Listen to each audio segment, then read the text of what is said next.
오늘은 11과고요. 룻기에 대한 공부를 합니다. 이제 두 과가 남았어요. 오늘 포함해서요. 다음 주까지 하면은 이 3권을 마칩니다.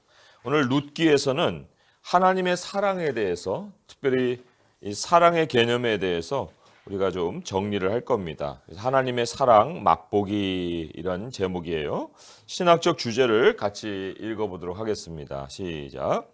룻과 보아스가 보여준 사랑 이야기에서 자기 백성을 향한 하나님의 신실하신 사랑과 자격 없는 이들에게 베푸시는 친절을 엿볼 수 있습니다.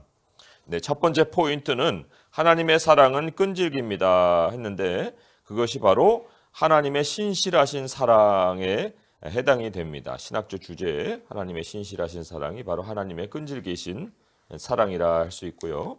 또 포인트 2는 하나님의 사랑은 따뜻합니다 그랬습니다. 그래서 신학적 주제 마지막쯤에 친절이라는 말이 나오거든요. 그래서 친절, 하나님의 따뜻한 사랑을 대변하죠. 또 마지막 포인트는 하나님의 사랑은 부족함을 채웁니다 했는데 그 신학적 주제의 마지막 문단 중에 자격 없는 이들에게 베푸신다 하는 말이 있어요. 그 자격 없는 이들에게 베풀어 주시는 것이 바로 부족함을 채워주시는 하나님의 사랑에 해당이 됩니다. 자, 그러면 제가 도입 부분을 읽어보겠습니다. 암흑과 같은 때에 룻이 신실하신 하나님에 관한 이야기를 계속 이어갑니다. 이 이야기에서 우리는 자기 백성을 향한 하나님의 신실하신 사랑과 자격 없는 이들에게 베푸시는 친절을 볼 수 있습니다. 룻기의 핵심 주제는 사랑인데 이야기의 중심에 구원이 있습니다. 룻과 보아스의 사랑 이야기에서 하나님은 구속 사역을 통해 신실하심을 보여주십니다. 네, 책에서 읽거나 영화에서 본 사랑 이야기 중에 가장 인상 깊었던 것은 무엇입니까? 네, 그래서 여러 가지를 좀 떠올려 봤는데요. 제가 본 그 영화 안에서 그 기억이 잘 안 나더라고요. 가장 인상 깊었던 것이. 그래서 그때는 감동스러워서 눈물도 흘렸던 그런 적이 있을 것 같은데 언뜻 떠올리려니까 잘 안 떠올려서 그래서 한번 그냥 룻기 안에서 왜 이야기가 감동이 있는 사랑의 이야기일까 하는 거를 좀 깊이 생각을 해봤어요. 그랬더니 거기에도 이제 연결되어서 이제 다른 세상의 감동적인 사랑 이야기도 그래서 내가 감명을 받았나 보다 하는 생각을 해봤거든요. 그게 뭐냐면 룻의 사랑은 단지 시어머니를 공양하고 돕겠다 하는 그런 사랑의 차원이 아닌 거예요. 왜냐하니까 룻이 그 시어머니를 따를 때 죽음을 각오합니다. 그렇잖아요? 룻기 1장 말씀을 보시면은 1장 17절에 이렇게 기록이 되어 있어요. 룻기 1장 17절에 어머니께서 죽으시는 곳에서 나도 죽어 거기 묻힐 것이라.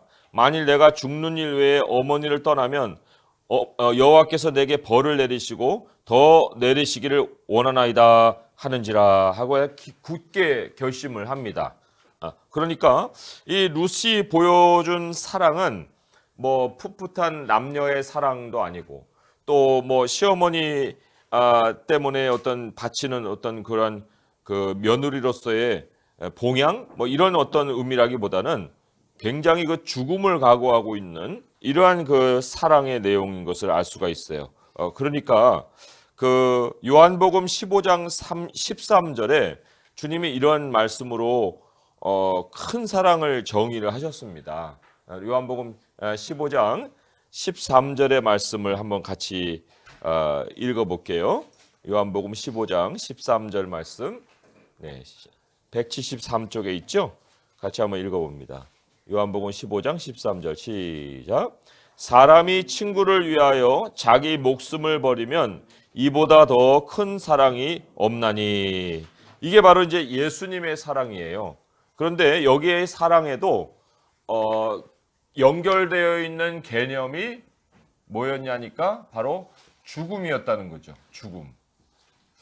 그래서 우리가 감동받는 영화를 보게 되면 이제 다 살려주고 자기는 나중에 남아서 이렇게 죽어가는 이러한 모습을 통해 우리가 많은 감동을 받는 것 같은데, 우리가 사실 이거를 이제 객관적인 입장에서 제3자의 입장으로 이렇게 보면서 사랑은 죽음이구나. 이렇게 이제 나름대로 이제 머리로는 그 동의를 하겠지만은, 그런데 우리도 사실은 이 사랑에 대한 체험이 있어야 될 거 아닙니까? 그리고 어떻게 우리가 이 사랑이라는 것을 체험해서 나도 이런 사랑을 하고 있다라고 얘기를 할 수 있을까? 내가 사랑을 안다는 것은 어떤 통로를 통해서일까? 그런데 요한일서 한번 찾아보세요. 요한일서 3장 16절의 말씀이에요. 요한일서 3장 16절의 말씀입니다. 요한일서 3장 16절의 말씀에 390쪽에 있죠? 390쪽에 같이 한번 읽어보겠습니다. 요한일서 3장 16절 시작. 그가 우리를 위하여 목숨을 버리셨으니 우리가 이로써 사랑을 알고 우리도 형제들을 위하여 목숨을 버리는 것이 마땅하니라. 네, 우리가 사랑을 안다는 것이 어떤 체험을 통해서 가지게 되는 결론이냐면은 예수 그리스도가 죽으심으로써 그것이 우리에게 사랑을 알려주는 그 사건이 되었다는 거예요. 그리고 예수님의 죽으심은 우리가 이렇게 곁에서 보고 지켜볼 수 있는 사건이 아니라 그 예수님의 죽으심으로 말미암아서 하나님이 우리에게 찾아오시거든요. 그러니까 우리가 예수님의 죽음을 깨닫는다는 것은 이미 하나님이 내 안에 거하셔서 하나님의 영으로 나의 지각을 열어주신다는 얘기예요. 그러니까 예수님의 사랑, 예수님의 죽으심을 알지 못하는 사람은 사랑의 시옷자도 모르는 사람이다. 그러나 예수님의 죽으심을 알고 난 다음에서야 이게 바로 사랑이구나 하는 것을 우리가 결론적으로 깨달을 수가 있다는 것이에요. 그래서도 죽음을 통해서 사실 그 결과적으로 맺는 열매는 생명이죠. 예수님도 하나님 밀이 되어서 땅에 떨어져서 죽어서 여기서 이제 밀알은 사라지고 뿌리가 내리고 식물이 자라는 그러한 모습을 우리에게 보여주신 것처럼 이 죽음이 동반된 사랑에는 반드시 생명이라는 열매를 맺을 수밖에 없어요. 근데 이 룻기에도 바로 그러한 사랑을 우리에게 보여주고 있다는 거예요. 그래서 아까 룻기의 1장 17절에는 룻이 이 사랑의 결심을, 그러니까 죽고자 하는 결심을 한 것을 우리가 봤는데, 그러므로 해서 결과적으로 어떠한 그 일이 벌어졌느냐? 룻기 4장 15절을 보세요. 룻기 4장 15절에 보시면은 이제 룻이 아이를 낳습니다. 룻이 아이를 낳는데 그 아이가 어떠한 사람으로 소개가 되냐면 룻기 4장 15절에 이는 내 생명의 회복자이다. 이런 말이 나와요. 내 생명의 회복자이다. 그래서 나오미의 생명을 이제 회복시키는 그러한 아이로 이 룻의 아이가 태어나는 거예요. 그러니까 룻의 죽음을 건 사랑이 아이를 낳게 되고 그 아이가 나오미의 삶에 다시금 생명을 불어넣어주는 열매가 되었다. 이게 이제 굉장히 감명 깊은 그런 하나의 사랑의 사이클이라고 할 수가 있습니다. 그래서 이제 두 번째 질문이 이래요. 그런 이야기들이 사람들의 마음속에 깊은 감명을 주는 이유는 무엇입니까? 했는데 그게 바로 이 희생이라는 요소와 또 헌신이라는 요소, 이게 바로 죽음 안에 담겨져 있는 요소죠. 이게 있을 때 사람들은 감명을 받는다는 거예요. 이것이 있을 때. 자, 그래서 하나님의 사랑이라고 할 때 하나님의 성품 안에는 하나님은 사랑이시라 하는 게 있어요. 근데 이제 우리더러 하나님의 성품을 닮아가라. 근데 이렇게 1단계, 2단계, 3단계, 4단계, 5단계 이렇게 쭉 밟아가다 보면은 너는 마지막에 하나님의 사랑, 성품 중에 사랑을 배우게 될 것이다. 이렇게 얘기를 하는데요. 그런데 아주 좀 우리가 좀 기이하게 생각해 볼 만한 질문이 있습니다. 왜냐하면 이 사랑과 이 형제 사랑 혹은 이제 우리가 형제 우애라고 하는데 도대체 무슨 차이가 있을까? 형제를 사랑하는 사람은 하나님을 사랑하는 거잖아요. 그런데 하나님의 성품의 단계를 볼 때 형제 우애 다음에 사랑을 소개한단 말이에요.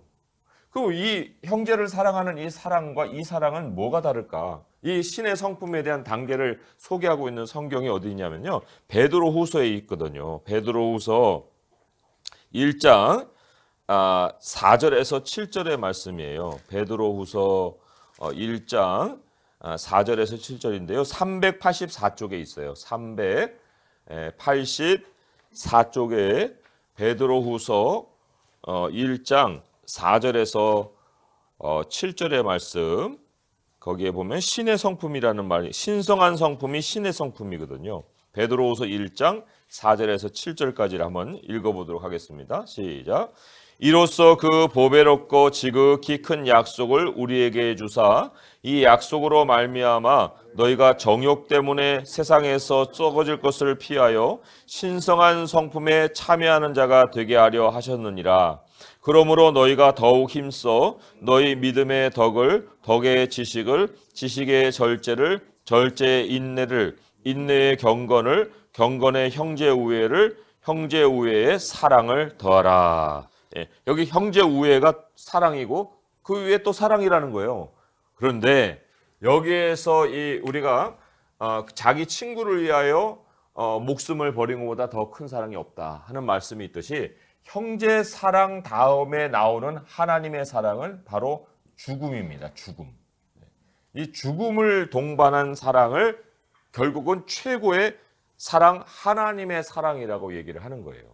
그래서 마음을 주고 뭐 돌봐주고 친절하게 베풀고 다 그냥 형제 우애의 단계이나 그 단계를 뛰어넘어서 하나님의 사랑을 한다고 하면은 거기에는 희생과 또 헌신의 그러한 요소가 담겨져 있다 하는 것을 여기서 단계적으로 한번 생각을 해볼 수가 있습니다. 그러니까 처음에 출발은 믿음으로 시작했다가 결국은 마지막에는 사랑으로 완성되는 것이 하나님의 성품을 따라가는 사람의 그 발전되는 모습이라는 거죠.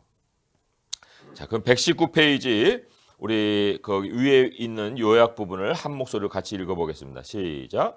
룻의 이야기를 통해 우리는 어두운 시대 가운데 나타난 하나님의 아름다운 사랑을 엿볼 수 있습니다. 시어머니에 대한 룻의 헌신에서 하나님의 변함없는 사랑을, 룻에게 베푼 보아스의 친절에서 하나님의 따뜻한 사랑을 볼 수 있습니다. 또한 보아스의 결혼을 통해 하나님의 사랑이 우리의 필요를 어떻게 채우시며 우리를 어떻게 구원하시는지를 볼 수 있습니다. 그리스도께서 우리를 포기하지 않고 따뜻한 사랑으로 구원해 주신 것처럼 우리도 세상 사람들에게 구원을 베푸는 사랑을 실천해야 합니다. 네, 하나님의 사랑은 끈질깁니다 하는 본문 말씀 한 목소리를 같이 읽어주시기 바랍니다. 시작. 사사들이 치리하던 때에 그 땅에 흉년이 일어나 유다 베들레헴의 한 사람이 그의 아내와 두 아들을 데리고 모압 지방에 가서 거주하였는데 그 사람의 이름은 엘리멜이요 그의 아내의 이름은 나오미요 그의 두 아들의 이름은 말론과 기르니 유다 베들레헴의 블라 사람들이라. 그들이 모압 지방에 들어가서 거기 살더니 나오미의 남편 엘리멜렉이 죽고 나오미와 그의 두 아들이 나왔으나 그들은 모압 여자 중에서 그들의 아내를 맞이하였는데 하나의 이름은 올가요 하나의 이름은 루시라. 그들이 거기에 거주한 지 10년쯤에 말론과 기른 두 사람이 나왔고 그 여인은 두 아들과 남편의 뒤에 나왔더라. 그 여인이 모압 지방에서 여호와께서 자기 백성을 보시사 그들에게 양식을 주셨다 함을 듣고 이에 두 며느리와 함께 일어나 모압 지방에서 돌아오려 하는 이곳에서 나오고 두 며느리도 그와 함께 하여 유다 땅으로 돌아오려고 길을 가다가 나오미가 두 며느리에게 이르되 너희는 각기 너희 어머니에서 돌아가라. 너희가 죽은 자들과 나를 상대하는 것 같이 여호와께서 너희를 상대하시려고 하느니라. 여호와께서 너희에게 하라사 각기 나를 위해서 여호와께 알리라 하고 그들에게 맞추며 그들의 소리를 배워보며. 네. 룻의 이야기는 참담한 비극으로 시작합니다. 그 땅에 흉년이 들자 엘리멜렉과 그의 가족들은 살기 위해 약속의 땅을 떠나야 했습니다. 나오미는 남편과 두 아들을 잃었고 대를 이을 자식이 없이 두 며느리만 남게 되었습니다. 당시에 자녀가 없는 과부는 정기적인 수입원이 없기 때문에 재정적으로 매우 위태로울 수밖에 없었습니다. 나오미는 공동체의 도움이 절실히 필요했지만 안타깝게도 외국 땅에 있으니 희망이 보이지 않았습니다. 하나님이 그녀를 이 불행에서 어떻게 건져내실까요? 하나님이 자기 백성을 돌보시사 그들에게 양식을 주셨다는 소식이 들려왔습니다.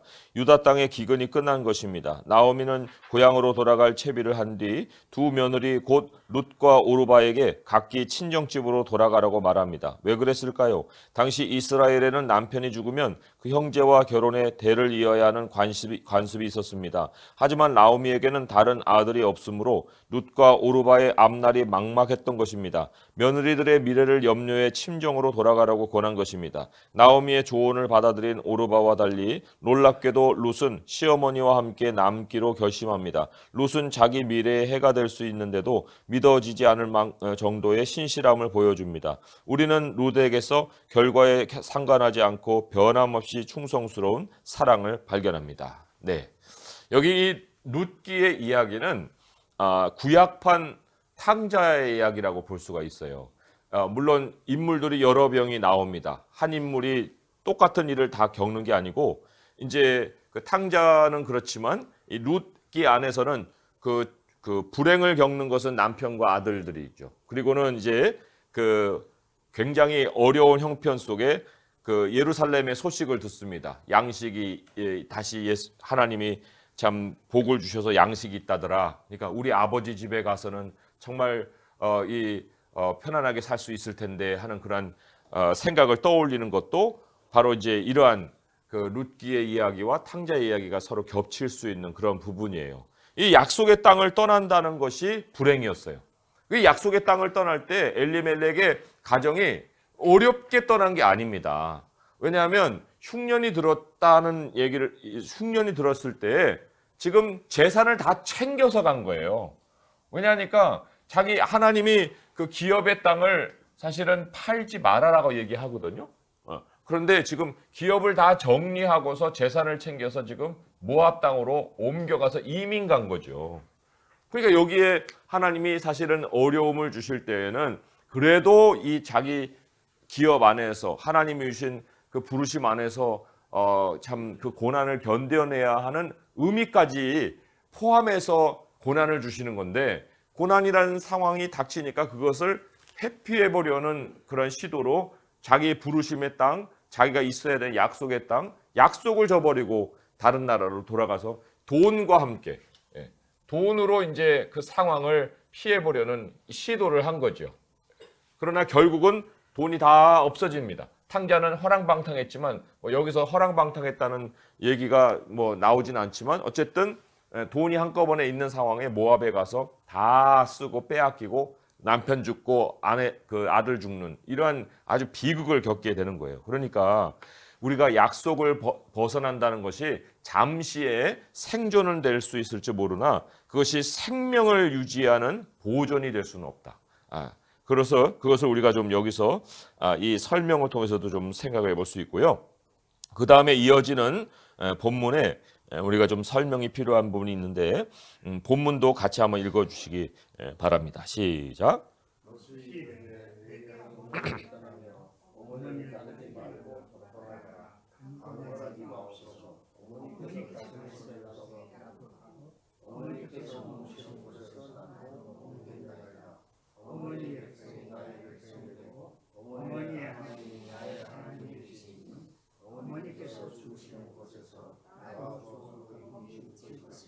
만일 내가 주님의 어머니를 떠나면 여호와께서 내게 벌을 내리시고 더 내리시기를 원하느냐 하는 자 나오미가 룻이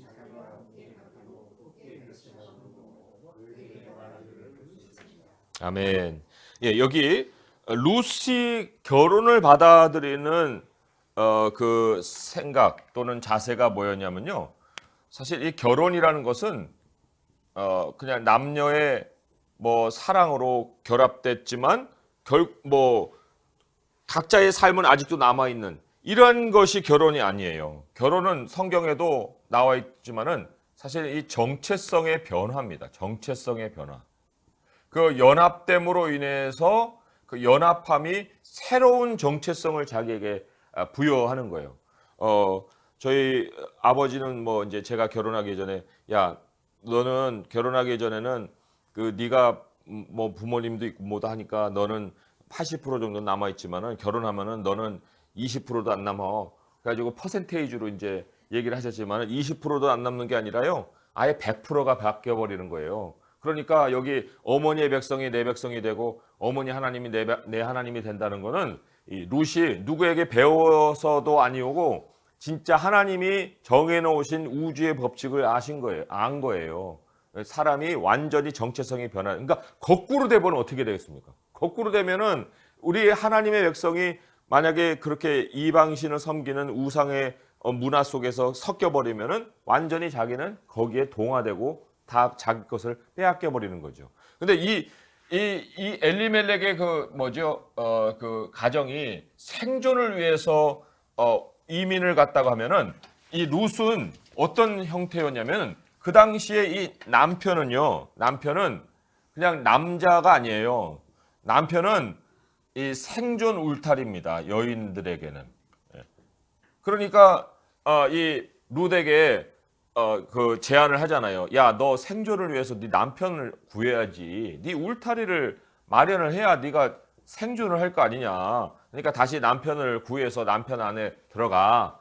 생존이란 말이죠. 그러나 룻이 택한 것은 생존 울타리가 아니라 사랑이라는 거예요. 이게 바로 그 룻에게서 배울 수 있는 거죠. 이거 우리가 뭐 남편 아내 하면은 뭐 그 사랑의 대상으로 생각하겠지만 이 당시는 그런 개념이 아니고 남편은 생존 울타리지만 이것을 벗어나서 하나님을 우선하는 하나님 우선의 사랑, 헌신과 또 희생을 택했다는 거예요. 이게 진정한 사랑이죠. 그러니까 오늘날에도 생존을 선택한 곳에는 사랑이 없습니다. 뭐 아파트 열쇠도 주고 자동차 열쇠도 주고 뭐도 주고 하는 그런 사람을 내가 정말 결혼의 대상으로 택한다? 그거는 사랑을 택한 것이 아니라 생존을 택한 거예요. 근데 생존을 택한 곳에는 사랑이 없거든요. 결국은 사랑이 깨져버리게 되는 거죠. 그러나 아파트 열쇠도 없고 뭐도 없지만 당신과 내가 하나가 되어서 정말 하나님 안에서 믿음으로 가정을 세워갑시다. 이런 사랑으로 출발한 사람은 비록 사실 우리가 어리석어서 믿음이 없는 그런 참 철부지였을지라도 그 출발의 생존이 아니고 사랑인 사람에게는 그 하나님이 또한 그런 사랑의 의미를 또 부여해 주시거든요. 그러니까 더군다나 하나님의 사람이 어찌 우리가 생존을 택하고 사랑을 저버릴 수 있을까? 그래서 이 거룩함이 우선순위라고 하는 것은 결국은 구별됨이고 결국 거룩함을 택하는 거예요. 거룩함을 택하는 것이다. 이거가 이제 그 룻기 안에서 그 뒤에 있는 이제 문단에도 나오는 문단이지만은요. 하나만 소개해드리면 121페이지 밑에 문단에서 중간쯤에 이런 말씀이 있어요. 룻은 세상의 안위에 안주하지 않는 거룩한 여인의 성품을 보여주었습니다. 라는 말이 있거든요. 그러니까 세상의 안위라는 것이 바로 남편의 울타리라는 거예요. 그런데 그러지 아니하고 사랑을 택한 것이 거룩한 여인의 성품이었다. 그러니까 거룩함이라는 것이 바로 구별됨이라 하는 것이죠. 그래서 이것을 먼저 생각을 해보고요. 그 다음에 문제를 다뤄보면서 조금 더 우리가 좀 의미를 새겨보겠습니다. 고통과 비극 가운데 피어나는 신실하고 충성스러운 사랑을 경험했거나 목격한 적이 있습니까? 했습니다. 물론 이제 제 경험도 좀 있긴 한데, 근데 성경의 얘기를 좀 더 좀 드리면은 사실 하나님을 향한 최고의 사랑은 아브라함이라고 볼 수가 있어요. 아브라함. 자기 사랑하는 독자 이삭을 하나님께 드려서 하나님에 대한 사랑을 확인을 해주잖아요. 그래서 그 창세기 22장 2절에 하나님도 그것을 인정하셨단 말이에요. 창세기 22장 2절의 말씀에 이렇게 기록이 되어 있어요. 여호와께서 이르시되 내 아들 내 사랑하는 독자 이삭을 데리고 오라. 모리아 땅으로 가서 내가 내게 일러준 산 거기서 그를 번제로 드리라. 여기에 이 이삭을 어떻게 하나님이 소개하냐면 내 사랑하는 독자라고 얘기를 하거든요. 그러니까 이 사랑하는 독자를 하나님 앞에 드린다는 것이 하나님을 향한 최고의 사랑을 보인 예라고 할 수가 있습니다. 또 출애굽기 21장 5절에 보면은 그 율법 속에서 발견할 수 있는 최고의 사랑을 우리가 또 하나 그 소개를 받는데요. 출애굽기 21장 5절의 말씀 한번 같이 읽어보도록 하겠습니다. 출애굽기 21장 5절의 말씀. 출애굽기 21장 5절의 말씀. 아까 그 아브라함의 그 경우에도 사실 이게 비극 속에서 피어나는 충성스러운 사랑의 대표적인 예라고 볼 수가 있는 거예요. 그런데 여기에는 더 그렇습니다. 출애굽기 21장 5절의 말씀 한번 같이 읽어봅니다. 시작. 만일 종이 분명히 말하기를 내가 상전과 내 처자를 사랑하니 나가서 자유인이 되지 않겠노라 했습니다. 이게 무슨 얘기냐면요. A라는 사람이 있어요. 지금 여기 종은 노예를 얘기하는 게 아니고요. A라는 사람이 있고 B라는 사람이 있는데 A라는 사람이 굉장히 형편이 안 좋아졌단 말이에요. 그래갖고 누구에게 가서 그 집의 노동을 대가로 자기의 생존을 참 이어가야 되는 그런 형편이 돼버린 거예요. 이 B라고 하는 사람이 사실은 주인이긴 하나 형제죠. 그런데 자기가 가장 고생스러울 때 자기를 걷어준 거예요. 걷어줘 갖고 정말 내가 주인과 같이 섬기고 나의 모든 참 그 빚진 심정을 참 고마움으로 정말 고마움에 대한 그 생각을 자기의 그 수고로 다 갚고 하는 그런 상황이죠. 그리고는 이제 그 히브리 율법에는 6년까지 섬기고 7년째 이제 놓아주고 또 더 그것이 빚이 많을 때는 사실 희년 때는 다 놓아주는 그런 상황이 그런 율법이 세워졌거든요. 그런데 이 나갈 수 있어요 이제. 그리고 여기서 결혼도 하고 처도 있고 자식도 있습니다. 근데 자유를 포기하는 거예요. 자유를 포기하고 내가 이 주인에게 영원히 섬기는 자가 되겠다. 그 자유를 포기한 이유가 뭐였냐면 나의 고난 중에 나를 걷어줬다는 거예요. 나를 걷어주고 나를 살게 했는데 내가 그냥 걸어 나올 수가 없다. 나는 평생 이 주인을 섬기는 자로 나는 살 거다.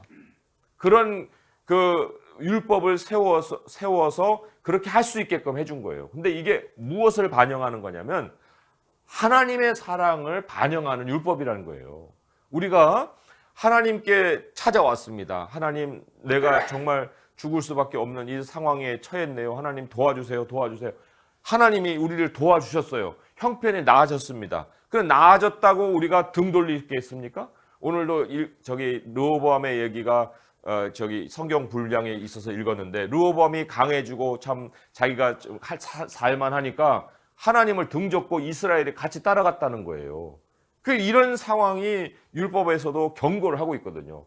너가 잘 살고 배부를 때 뒤돌아서서 나를 버리게 될 거다. 하나님이 경고하시는 거거든요. 그런데 이 종은 처음엔 종도 아니었죠. 형제였죠. 그러나 자기가 고통스럽고 시련을 겪을 때 나에게 고마움을 주고 나에게 모든 먹을 것을 주고 생명을 이어가게 했던 그 형제를 내가 평생 내가 주로 섬기겠노라 하는 결심을 하는 이 상황이죠. 그러니까 이게 바로 고통과 비극 가운데 피어나는 정말 신실하고 충성스러운 사랑의 아주 대표적인 본이라 그렇게 볼 수가 있습니다.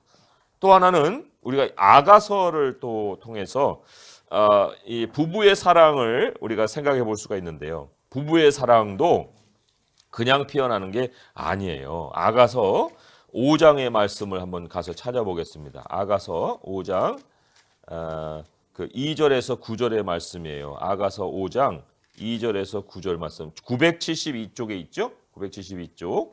아가서 5장 2절에서 그 9절까지 말씀 같이 한번 읽어보도록 하겠습니다. 아가서죠. 잠깐만요. 예, 아가서 5장 2절에서 9절 시작. 내가 잘지라도 마음은 깨었는데 나의 사랑하는 자의 소리가 들리는구나. 문을 두드려 이르기를 나의 누이 나의 사랑 나의 비둘기 나의 완전한 자야. 문을 열어다오. 내 머리에는 이슬이 내 머리털에는 밤이슬이 가득하였다 하는구나. 내가 옷을 벗었으니 어찌 다시 입겠으며 내가 발을 씻었으니 어찌 다시 더럽히랴마는 내 사랑하는 자가 문틈으로 손을 들이밈에 내 마음이 움직여서 일어나 내 사랑하는 자를 위하여 문을 열 때 모략이 내 손에서 모략의 즙이 내 손가락에서 문빗장에 떨어지는구나. 내가 내 사랑하는 자를 위하여 문을 열었으나 그는 벌써 물러갔네. 그가 말할 때에 내 혼이 나갔구나. 내가 그를 찾아도 못 만났고 불러도 응답이 없었도다. 성안을 순찰하는 자들이 나를 만나매 나를 쳐서 상하게 하였고 성벽을 파수하는 자들이 나의 겉옷을 벗겨 가져갔도다. 예루살렘 딸들아 너희에게 내게 부탁한다. 너희가 내 사랑하는 자를 만나거든 내가 사랑함으로 병이 났다고 하려무나. 여자들 가운데 어여쁜 자야 너의 사랑하는 자가 남의 사랑하는 자보다 나은 것이 무엇인가. 너의 사랑하는 자가 남의 사랑하는 자보다 나은 것이 무엇이기에 이같이 우리에게 부탁하는가 하는 말씀이 있어요. 한도막의 하나의 에피소드인데 여기에 여인이 이제 그 집안에서 잠을 자고 있어요.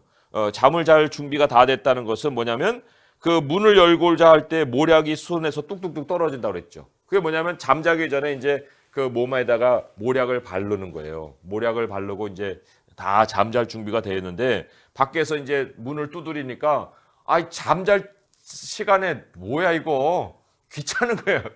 예, 귀찮아갖고 이 관계가 이제는 서로가 너무 편안해졌어요.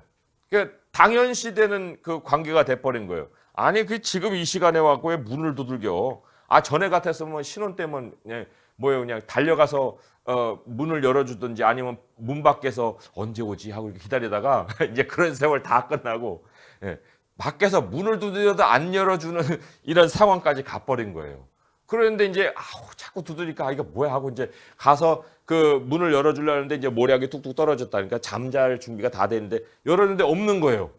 없으니까 이제 갑작스럽게 이제 왜 없지? 어디 간 거야? 이런 이제 필요성이 느껴지는 거죠. 그래갖고 그 잠옷바람에 이제 막 돌아다니다가 밖에서 만난 사람들한테 매도 맞아요.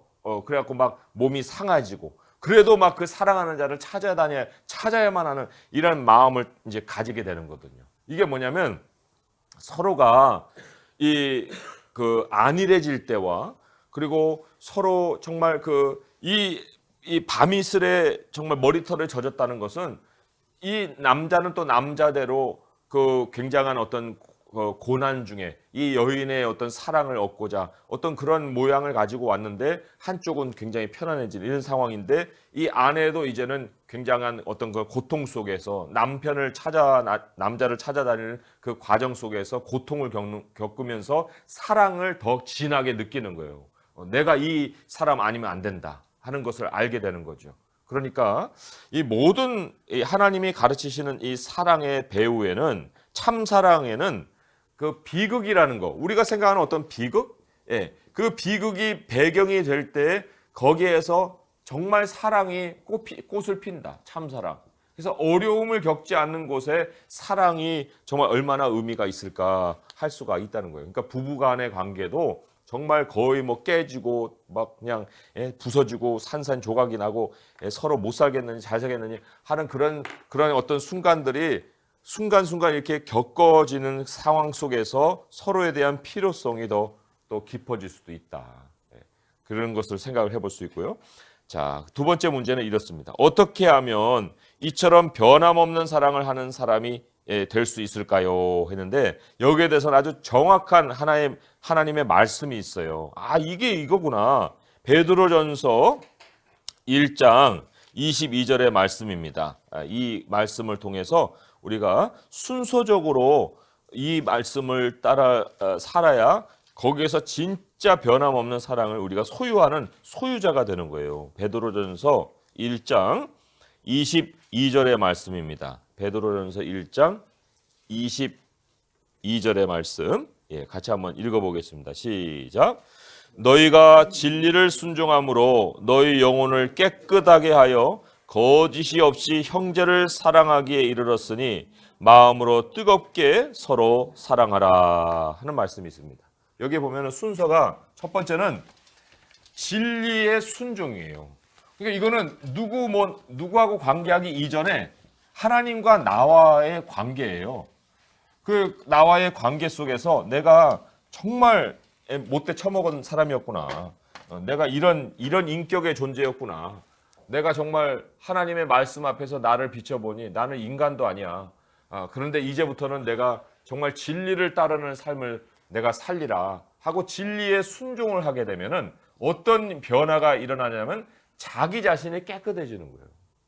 자기 자신, 여기 뭐라고 했습니까? 너의 영혼을 깨끗하게 한다고 했잖아요. 영혼의 순결함이 생기는 거예요. 영혼의 순결 또는 깨끗함.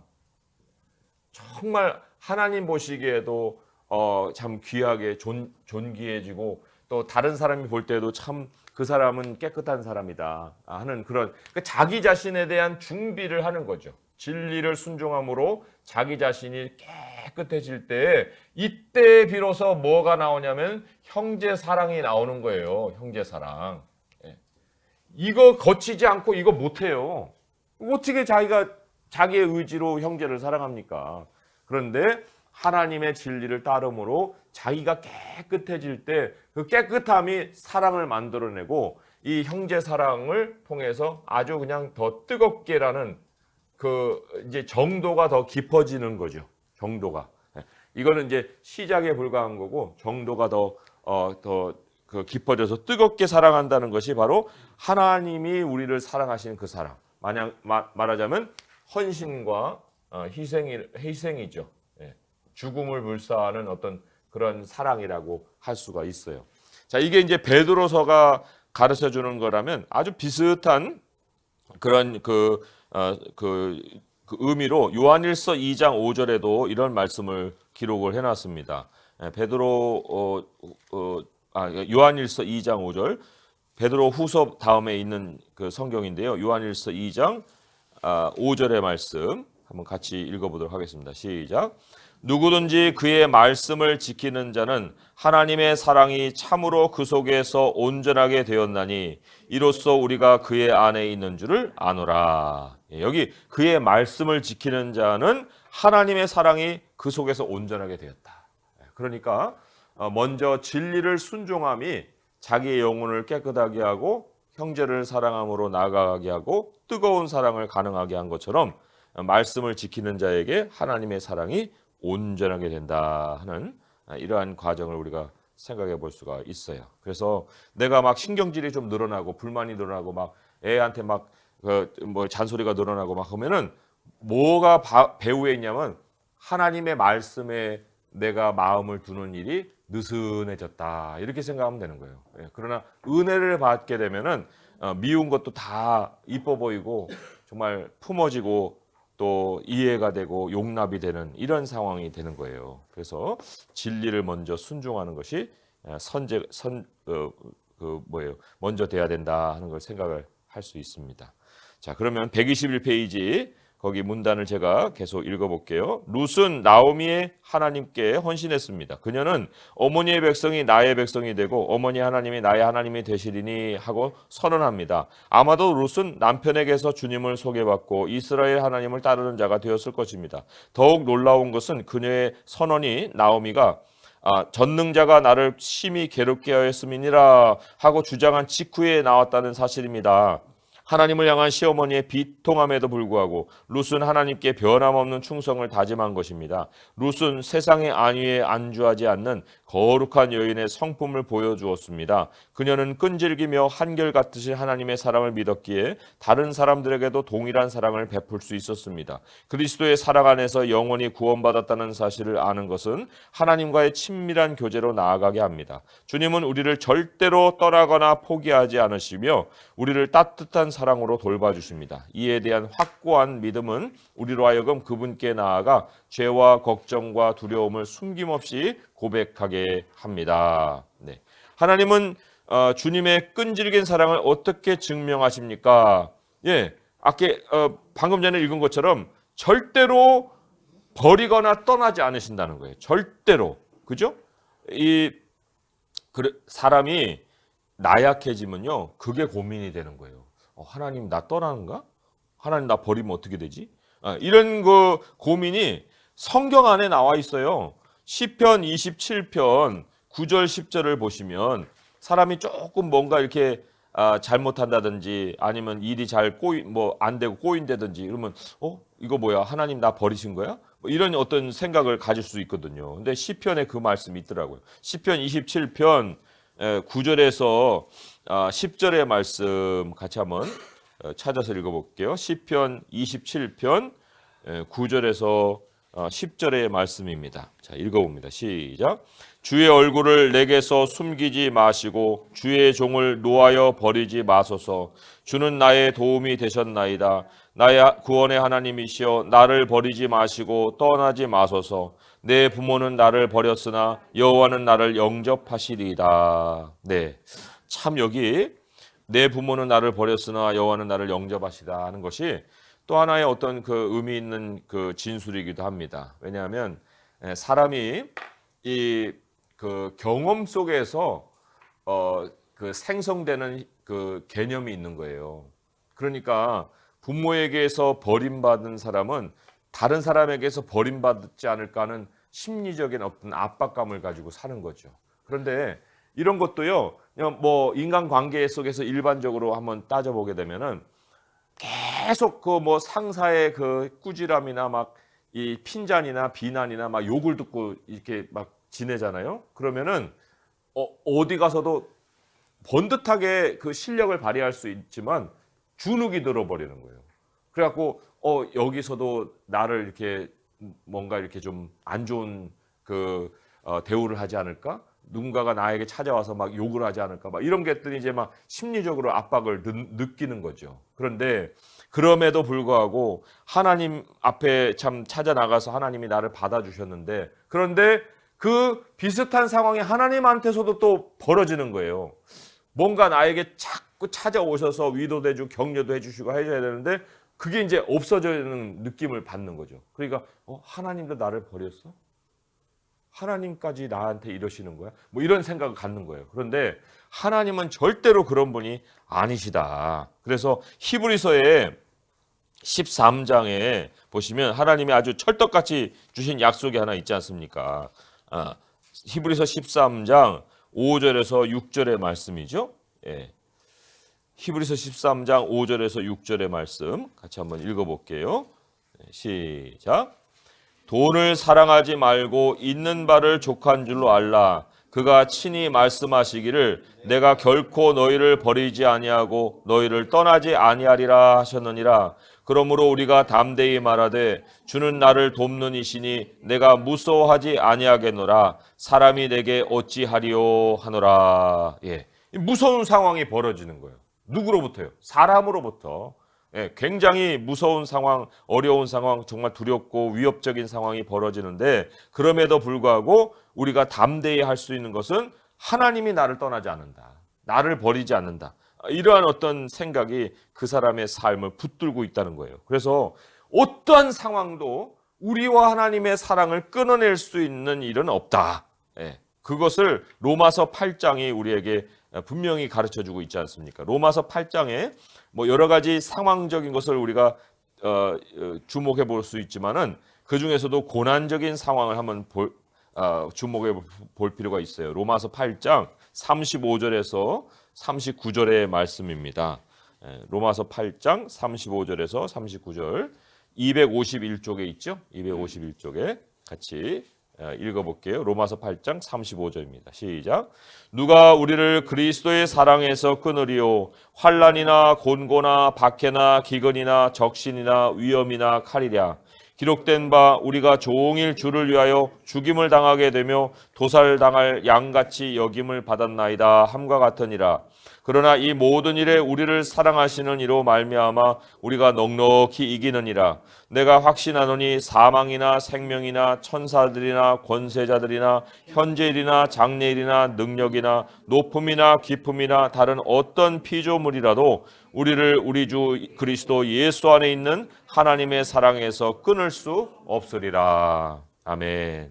예, 그래서 이 말씀을 꼭 우리 마음에 새겨서요, 어떠한 어려움에도 하나님의 사랑이 끈질기게 우리를 붙들고 있다는 것을 깨닫고 살아갈 수 있기를 바랍니다. 또 사람은 서로를 향한 사랑을 어떻게 증명합니까? 했는데 거기에 대한 우리 답으로는요, 고린도전서 13장에 나오는 말씀이 정답이에요. 정답. 근데 서로를 향한 사랑을 증명하려고 사람이 시도하면 안 됩니다. 이건 시도하는 사랑 속에서는 그게 증명이 되는 게 아니고 헛방으로 끝나버리는 거예요. 근데 어떤 사랑이 그러면 헛되게 그냥 말로는 크게 했다가 그냥 별로 아닌 것으로 끝나느냐. 1절에서 3절까지의 말씀 속에 그 네 가지 카테고리가 있어요. 뭐냐면 첫째는 말이에요. 말로다가는 막 청산유수로 그냥 사랑을 읊어요. 예. 내가 당신을 사랑해 아무리 뭐 천사의 말 같은 말로다가 그 말로 해도 그게 사랑을 증명하는 것이 아니다는 거예요. 사랑. 또 말도 있고요. 그 다음에는 능력도 있습니다. 예. 뭐 굉장한 어떤 재력으로도 뭐 내가 당신을 사랑하는데 이 정도 재력으로 내가 당신에게 베푸는 것이 내 사랑 아니야? 막 이런 식으로 이제 막 따질 수도 있지 않습니까? 그런데 뭐가 불만이고 맨날 어떻게 더 해줘야만 내 사랑을 알 수 있겠어? 막 이런 식으로 이제 그 부부싸움을 할 수도 있겠죠. 근데 능력으로도 안 된다는 거예요. 능력으로도. 여기 예언하는 능력이 있어서 막 비밀과 지식을 알고 여기 뭐 산을 옮기는 뭐 이런 여기 세 번째는 이제 믿음이죠. 산을 옮기는 믿음. 예. 당신 나 안 믿어? 내게 얼마나 믿음이 있는데 나를 믿어봐. 그게 사랑의 증명이 아니라는 거예요. 또 마지막으로는 이 3절에 보면 구제가 있거든요. 모든 것으로 내 몸을 불사르게 내줄지라도. 이게 이제 인간적인 어떤 그런 열정이죠. 자기를 그냥 다 불태우는. 그렇지만 그것과 하나님이 주시는 하나님이 죽음을 거는 사랑을 하는 것하고는 완전히 차원이 다릅니다. 이거는 자기를 증명해 보이려는 시도에 불과한 거지 하나님이 다른 사람을 위해서 행하는 헌신과는 전혀 차원이 다른 건데 서로를 향한 사랑은 어떻게 증명되느냐면요. 4절에서 7절에 나오는 것처럼 인격적 관계를 통해서 사랑은 증명이 되게 돼 있어요. 나를 부풀려 갖고는 아무것도 안 되는 거예요. 뭐 말이고 능력이고 믿음이고 뭐 자기를 던지는 구제고 이런 어떤 과시적인 것으로는 사랑을 증명할 수가 없고요. 절대적인 인격적 관계가 그 사람에게 전달이 돼야 됩니다. 상대방에게 전달이 돼야 되는 거예요. 그래서 보면은 오래 참고 또 온유하고 시기하지 않고 자랑하지 않고 교만하지 않고 뭐 많이 있지 않습니까? 무례행하지 않고 유익을 구하지 않고 성내지 않고 참 이 성내는 것이 참 굉장히 우리에게 없어져야 될 성품 중에 하나겠죠. 그 다음에 악한 걸 생각지 않고 불의를 기뻐하지 않고 진리와 함께 기뻐하고 모든 것 참고 믿고 바라고 견디는 것. 이 인격적인 관계 이게 바로 서로를 향한 사랑을 증명하는 것이고요. 그리고 시간은 걸리나 그러나 그것이 바로 상대방에게 진정성을 전달해 줄 수 있는 사랑이 된다 하는 것을 좀 우리가 확인을 해볼 수가 있습니다. 자, 두 번째 포인트는 하나님의 사랑은 따뜻합니다 했어요. 그 본문을 한 목소리로 읽어주시기 바랍니다. 시작.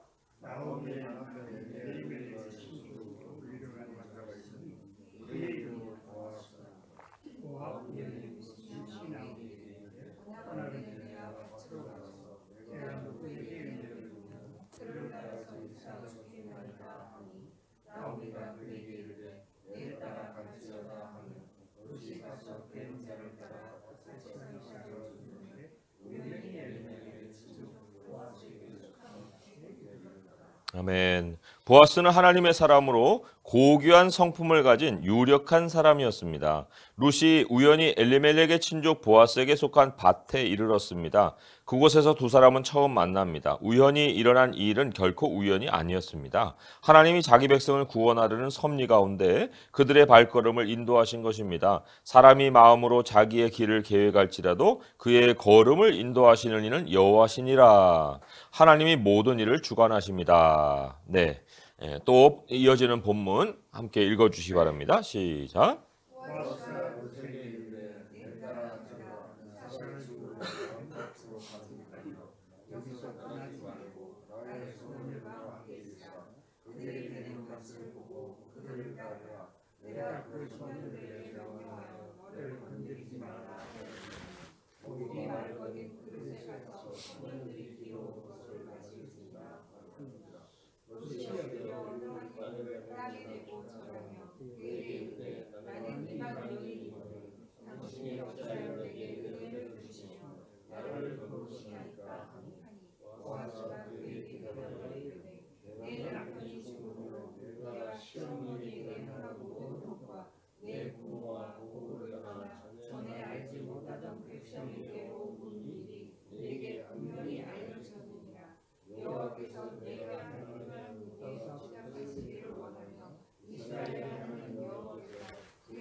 아멘. 자, 이 보아스의 사랑이 어디서 나왔을까? 아까 우리 베드로 말씀에서도 확인했지만은 진리의 순종함으로 영혼을 깨끗하게 해서 형제를 사랑하게 이르렀다 하는 말씀이 있듯이 이 말씀 한번 보겠습니다. 레위기 19장 말씀인데요. 레위기 19장 34절. 이 보아스가 그냥 자기 주관적인 감정에 의해서 룻을 환영한 것이 아니에요. 레위기 19장 34절의 말씀을 한번 보겠습니다. 이거는 우리 모두에게도 참 큰 도전이 되는 말씀이기도 합니다. 레위기 19장 34절 같이 읽어볼게요. 시작. 너희와 함께 있는 거류민을 너희 중에서 나은 자같이 여기며 자기같이 사랑하라. 너희도 애굽 땅에서 거류민이 되었었느니라. 나는 너희의 하나님 여호와이니라. 예, 거류민을 자기같이 사랑하라 그렇게 말씀하셨어요. 예수님이 내 이웃을 내 몸과 같이 사랑하라 하는 말씀 있지 않습니까? 그런데 그 이웃을 좀 특정시켜보자 할 때 이 이웃은 거류민이라는 거죠. 나그네, 외국인 이런 사람들을 더 깎듯이 하나님께서 그 자기같이 사랑하라 하는 말씀으로 율법에 아주 그냥 명시를 해놓은 거예요. 그러니까 이 보아스는 다른 물론 자기 동포들도 사랑을 하며 살아왔겠지만 뜻밖의 나타난 거류민, 뭐 이렇게 많은 사람을 많은 비중을 차지하는 게 아니잖아요. 눈에 딱 띄는 사람이잖아요. 근데 띄지만 또 굉장히 학대를 당할 수 있는 아주 그 표적이 될 수 있는 그런 사람인데 그런데 자기같이 사랑하는 이러한 이 보아스의 태도를 볼 수가 있어요. 그러니까 그냥 진리만 알고서 그냥 끝난 게 아니고 그 이상으로 정말 룻에게 친절을 베풀고 정말 마음을 쏟는 이러한 보아스를 우리가 만나잖아요. 그러니까 우리 이 한국 땅에 찾아온 거류민들 또 외국인들 우리가 정말 한마디를 하더라도 더 따뜻하게 대할 수 있는 것이 얼마나 참 이 하나님을 기쁘시게 할까. 저도 외국 생활을 좀 했기 때문에 알지만은 정말 그 친절한 작은 한마디가 마음을 굉장히 따뜻하게 녹여줘요. 그래서 내가 그래도 이 사람들한테 그래도 인정을 받을 수 있는 사람이구나 하는 거를 알게 됐죠. 왜냐하면 기본이 경계하고 살아요. 특히나 이제 백인의 사회이기 때문에 그네들의 어떤 문화 속에 우리가 허용이 안 된다는 거를 아예 전제하고 살거든요. 뭐 당신도 인간, 나도 인간, 너도 사람, 나도 사람, 뭐 이렇게 아무렇지도 않게 살 수도 있겠지만은 기본이 그렇게 생각이 안 드는 상황들이 많이 펼쳐지거든요. 그러니까 뭔가 좀 부당한 것을 당하면은 인종적인 차별을 하는 게 아닌가 그런 생각이 언뜻 드는 거예요. 아니 일반적으로도 한국에서도 그런 일들이 벌어질 때 뭐 인종차별, 당신 인종차별해? 이렇게 얘기하지 않잖아요. 그런데 외국에 가게 되면은 똑같은 일을 당할 때 인종적인 차별이 아닐까라는 생각을 가지게 된다는 거예요. 그게 그런데 그것을 반대로 할 때 누군가가 내게 정말 기대하지도 않았던 그런 그 친절을 베푼다 하면은 아, 이분이 왜 나한테 이런 친절을 베풀까? 굉장히 고마워지는 거죠. 똑같은 그런 친절이라도. 그래서도 이 보아스가 그냥 말씀만 그 순종하려고 했던 것이 아니라 그러한 어떤 사람이 느끼는 마음까지도 다 헤아린 게 아닐까. 그래서 그런 마음을 그 사람이 조금은 더 느껴서 정말 여기서 잘 정착할 수 있도록 도와주려고 하는 것이 아니었을까 하는 생각도 해볼 수가 있어요. 자, 읽어봅니다. 제가 문단을 123페이지 읽어볼게요. 보아스는 룻이 그의 밭에서 이삭 줍는 것을 보고 그녀에게 인사를 건네며 율법이 요구하는 것 이상으로 각별한 호의를 베풉니다. 긍휼과 따뜻한 환영의 마음으로 나타난 보아스의 사랑에서 하나님의 사랑을 엿볼 수 있습니다. 룻처럼 하나님께 친절을 받을 자격이 없는 우리를 주님은 두 팔 벌려 안아주셨습니다. 룻처럼 하나님과 그분의 백성으로부터 먼 이방인 같은 우리에게 주님이 자애로움으로 은혜를 베풀어 주셨습니다. 룻이 룻기에서 가장 중요한 질문을 던집니다. 나는 이방 여인이거늘 당신이 어찌하여 내게 은혜를 베푸시며 나를 돌보시나이까. 보아스는 룻이 시어머니 나오미에게 선을 행했기 때문이라고 대답하지만 진심은 뒤에 나옵니다. 여호와께서 내가 행한 일에 보답하시기를 원하며 이스라엘의 하나님 여호와께서 그의 날개 아래에 보호를 받으러 온 내게 온전한 상 주시기를 원하노라. 다시 말해 하나님에 대한 당신의 믿음 덕분에 하나님이 나를 통해 당신에게 은혜를 베푸는 것이요 라는 말입니다. 룻이 행한 모든 고귀한 일은 여호와를 향한 믿음의 표현이라고 할 수 있습니다. 그녀는 세상이 주는 안락함 대신 주님을 선택했습니다. 참 이 보아스를 보니까 하나님을 찾는 자에게 하나님이 상 주신다 그랬거든요. 근데 상을 주신다고 할 때 이게 뭐 미래적인 상만이 아니고 이 상을 베풀어 줄 어떤 중개인, 그 중개인을 예비해 놓으신다는 거예요. 그래서 하나님의 상이 그게 뭐 추상적인 게 아니다 하는 거를 느낄 수 있도록 하나님이 이중적인 채널을 허용하신다는 거죠. 그러니까 하나님을 찾는 자에게 상을 주시는데 이 상을 주기 위해서 이 중개인을 또 축복하시고 상을 주시는 거예요. 그러니까 처음에는 우리가 이 하나님이 주시는 정말 상급을 향해서 찾아 나가는 사람으로 살다가 정말 신앙을 성숙하게 하고 하나님이 우리에게 복을 주시면 이제는 중개인의 입장이 되어서 누군가에게 상을 베푸는 사람으로 발전해 가야 되는 것이 우리들의 신앙의 성숙이라고 볼 수가 있어요. 그래서 참 이 잠언 19장 17절의 말씀에 이 보답에 대한 것이 있는데 하나님은 절대로 우리가 누군가에게 베푼 것에 대해서 잊어버리시는 분이 아니다는 거예요. 그래서 잠언 19장 17절의 말씀을 보시면 이 말씀이 우리가 어떤 일이든지 내게서 나가는 모든 것은 손해보는 일이 아니라 정말 30배, 60배, 100배로 돌아올 수 있는 일이 된다는 것을 이 말씀을 통해서 확인을 해볼 수가 있습니다. 잠언 19장 17절의 말씀이에요. 같이 읽어봅니다. 시작. 가난한 자를 불쌍히 여기는 것은 여호와께 구워드리는 것이니 그의 선행을 그에게 갚아주시리라. 여기 갚아주신다고 할 때 갚아주는 손길이 되는 사람이 또 있는 거예요. 그 중개인이 또 있다는 거죠. 그래서 참 하나님은 아름다운 일을 우리 사람들을 통해서 행해 나가고 계십니다.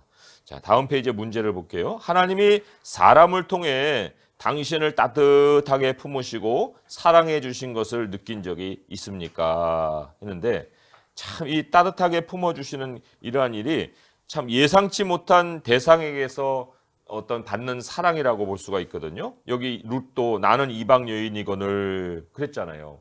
작은 친절이에요. 작은 친절이 정말 엄청난 따뜻함을 느끼게 해주는 건데 참 저는 올해 이제 교회를 세워가는 이 과정을 통해서 정말 하나님의 따뜻한 손길을 깊이 체험하고 있습니다.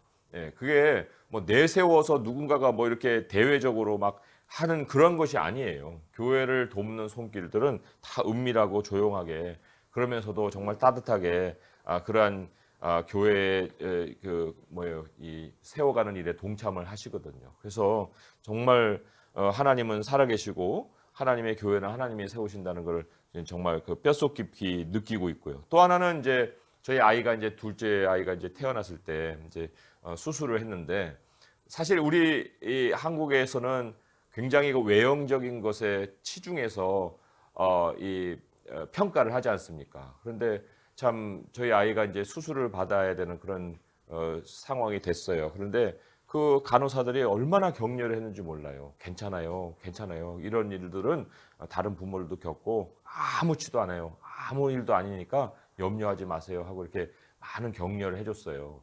그래서도 저희들이 굉장히 거기에서 참 감동을 얻었는데 그러한 일이 한국에서 벌어졌다고 하면은 아마 부모가 애를 막 숨기고 싶은 그런 상황도 됐을 거예요. 그리고 또 그렇게 숨겨놓고 키우는 애들도 많고. 그런데 참 우리가 그리스도인들로서는 정말 그런 개념이 깨어져 버려 갖고 그 아이의 외형이 뭐 그렇게 중요해요? 중요한 거 아니잖아요. 그런데 그런 거를 너무나도 참 그 해가지고 뭐 임대주택 애들은 뭐 들어오지도 못하게 막 이렇게 난간을 세워가지고 건너오지도 못하게 하는 이런 거 이게 참 근데 하나님의 사람은 그런 중에서도 정말 친절을 베풀어서 따뜻한 사랑을 품어줄 수 있고 보여줄 수 있는 사람들이 되어야겠죠.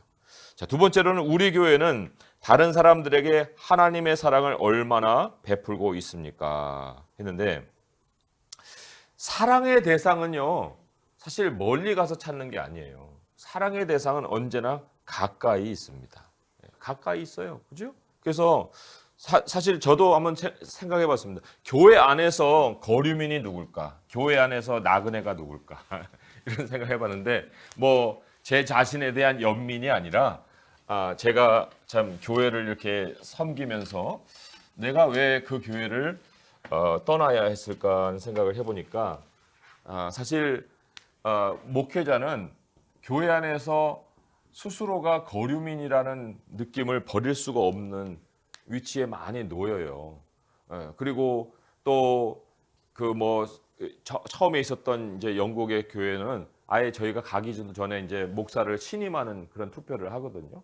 거기 이제 2년 하고 한 번, 3년 하고 한 번, 그리고 매년마다 이제 3년씩 하는데 그 2년째 되던 해에 성도들 앞에서 서가지고 그분들이 나를 신임하네 안 하네 하고 투표를 받는 순간에 나는 나그네구나.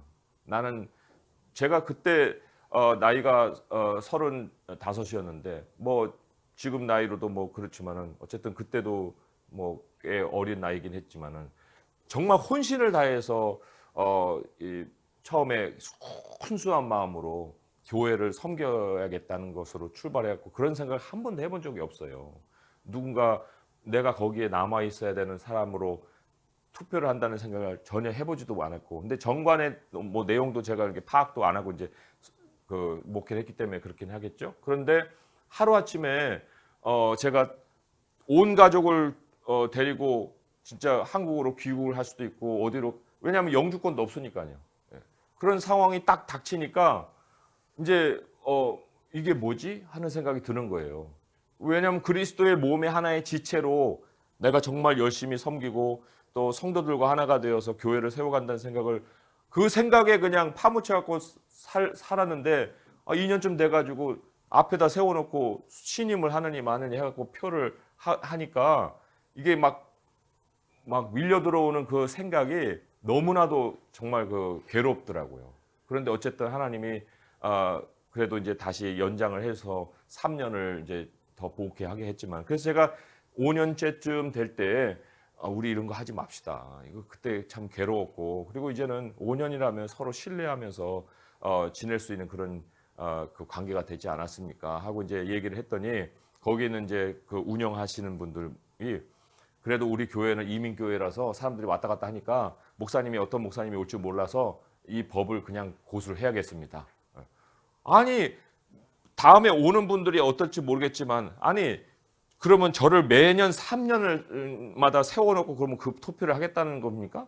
그런 생각이 드는 거예요. 그래서 아니다 여기는 끝이다. 그래갖고 제가 이제 그 사임을 이제 발표하고 나왔죠. 그런데 사실 이 법에는 물론 정관에는 그렇게 세워질지 모르겠지만은 누구라도 교회에서 나그네와 같고 거류민과 같은 느낌을 주는 그 상황이 돼서는 안 되거든요. 심지어 목회자라도. 그런데 이제 성도들도 와서 섞이지 못하고 하게 되면 나그네가 되는 거잖아요. 그러니까 교회에서 정말 누가 겉돌고 섞이지 못할 사람들이 누가 있겠는가 하는 것을 돌아보고 그 사람을 향해서 베풀 수 있는 게 바로 보아스의 사랑이에요. 다른 사랑이 아니에요. 정말 그래서 우리가 사랑은 멀리 찾을 것도 아니고, 그리고 사랑은 프로젝트가 아니다는 거죠. 사랑은 절대로 무슨 그 계획을 세워가지고 어떤 그 프로젝트를 진행시켜 갖고 어디는 10만 원씩 쭉 보내고 어디는 100만 원씩 보내고 그게 아니라는 거예요. 가까이 있는 사람도 사랑을 못하는 사람들이 어디 멀리 가서 무슨 일을 하면서 사랑을 베풀겠습니까?